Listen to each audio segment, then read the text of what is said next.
বরাবরই হাইয়েস্ট থাকে প্রতিযোগিতায়। টেকনিক্যাল বোর্ডের তো প্রতিযোগিতা আছে কি না আছে জানারই দরকার নেই। একটি অঙ্কের সরল অঙ্কের 10টি স্টেপ, লাস্টে জিরো রেজাল্ট ভুল করলেই তাকে পার্সেন্টেজ নাম্বার দেওয়া হবে এমন তো না, সব তো ঠিকই রয়েছে, কিন্তু সঠিকভাবে হচ্ছে কিনা। আবার দেখি শিক্ষকদের মধ্যে কম্পিটিশন রয়েছে।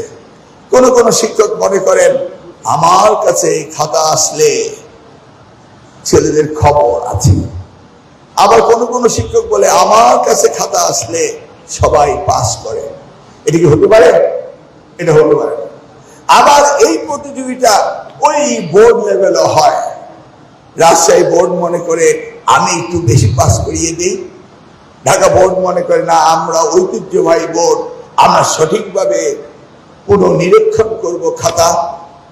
কুমিল্লা বোর্ড বলে আমরা ঐতিহাসিক, আমরা সবসময় কনফিডেন্টলি আমরা কাজ করব। নতুন বোর্ড বলে আমাদের বোর্ডের রেজিস্ট্রেশন কম হয়, আমরা একটু বাড়তি নাম্বার দিব। মাদ্রাসা বোর্ড তো বরাবরই হাইয়েস্ট থাকে প্রতিযোগিতায়।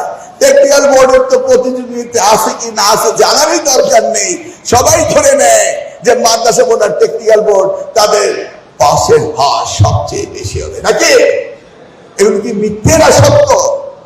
এগুলি নিয়ে কি আমরা কোনো গবেষণা করেছি না আমরা এই নিয়ে কোনো